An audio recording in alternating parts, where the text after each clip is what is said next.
we moved to Jasper Place in 1965 from Devon, Alberta.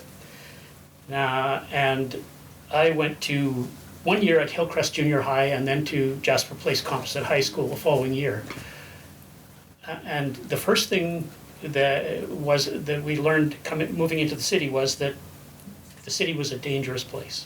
Coming from a small working class town into Jasper Place Composite was no cultural shift whatsoever. I remember going to Jasper Place Composite and thinking, like it was intimidating because it was so big, but there was an interesting culture there. The heroes, these sort of mythological heroes that high school students get, there was a whole collection that were street fighters. It was a big thing, Bob beat up on a cop, right? This was big news, and it went everywhere, right? And it was.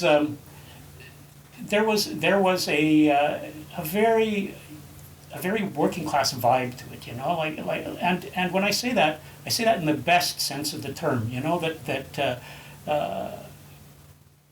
people watched out for each other, as I said, we felt completely safe walking down the streets. It was probably more peaceful than Devon, When did you become aware of unions? Oh. I'd say in high school, I developed an early romance with the notion of radical political thought. Starting with, I suspect, having read, I think it was, I'm not sure if it was Orwell, it might have been The Spanish Cockpit, or one of those. I became quite taken with anarcho-syndicalism in Spain in particular. But when I ended up at university working on the Gateway, that's when ideologically, I started to see the connection between the way the working class organized itself and the possibilities for social change, right? And that's, I've always seen unions that way, as instrumental rather than worthy of praise in and of themselves. That the best thing about them is that it was working people organizing themselves.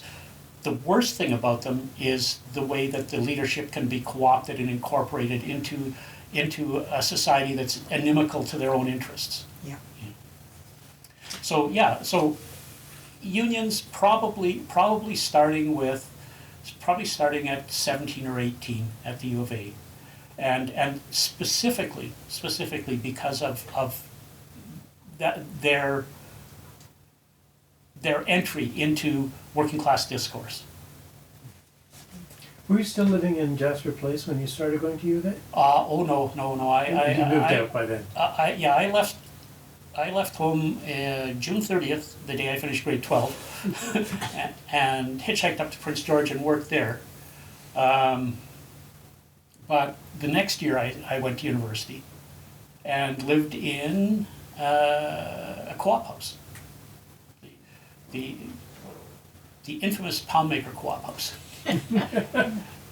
Where my room had been, I think, a sewing closet. There was room for a single mattress on the floor and a trunk.